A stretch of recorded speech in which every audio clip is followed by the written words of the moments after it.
What's up YouTube? I come to you again with another install video. This video is all about the TYGA bodywork. As you can see here, I have two different front ends in front of me. And what we're going to do is we're going to weigh these front ends. Both will be functional, both will be able to be street ridden, and one's going to be a whole lot lighter. So let's see. First of all, we're going to take all of the hardware we're not going to use on our street front end, and we're going to put that on our scale. Then I'm going to put the windscreen and shroud on the scale, and I'm just going to put the headlight inside of it. Make sure it's not going to fall over. All right, so let's see what we've got here. We've got 6 pounds 5 ounces. 6 pounds 5.6 ounces. That's quite a bit. Now let's take all of this out. Can't forget our hardware.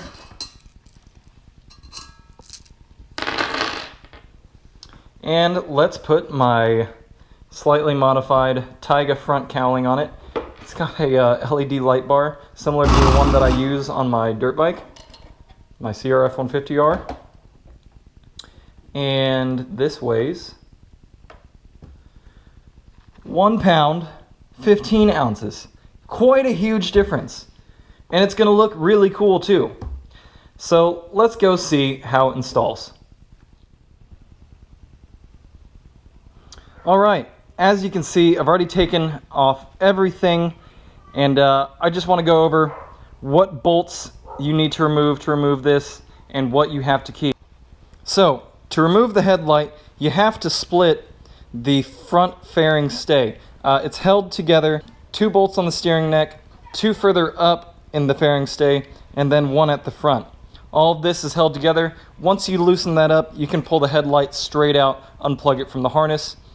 You'll also have to, obviously unbolt the windscreen, all that stuff. I did all that stuff last night because I really didn't think that I needed to waste time in the video showing how it all came apart, because it's kind of tedious, and I'm not sure if anyone's really going to want to see that. So let's go ahead and throw our new TYGA front cowling on here. So all you've got to do is line it up, slide it on, and it's pretty much going to line up with most of your stock fairing bolt locations. So here are the 2 in the top of the windscreen. There's going to be 1 on either side, and be 1 down here below, right next to where your side fairings come all the way out. So let's get it bolted in real quick, and we'll move forwards.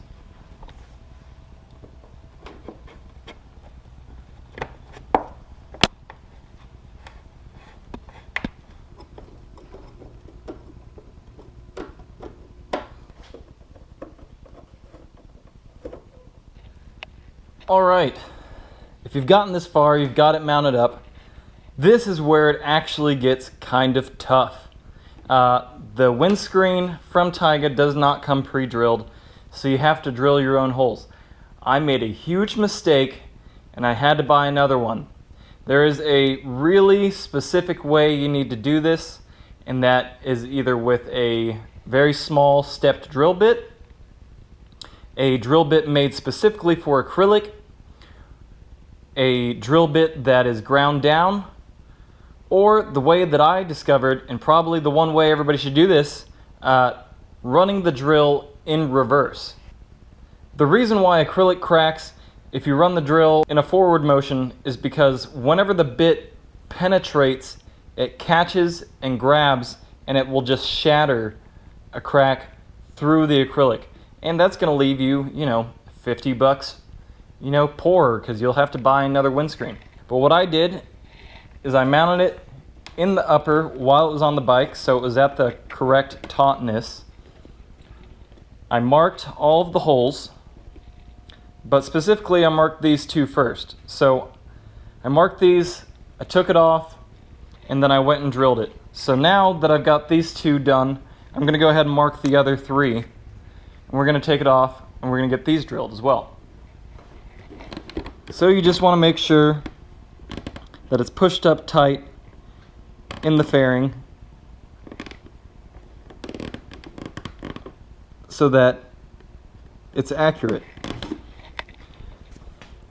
Now we can go ahead and take it off, and let's go drill our other holes. Alright, so we're going to start with a small drill bit. I think this is a little bit smaller than a 1/8, and then we're going to move up to the correct size, which is a 5/32. So let's get drilling.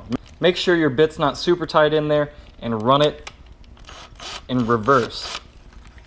Also, don't use a ton of pressure either. Just let the drill do the work for you.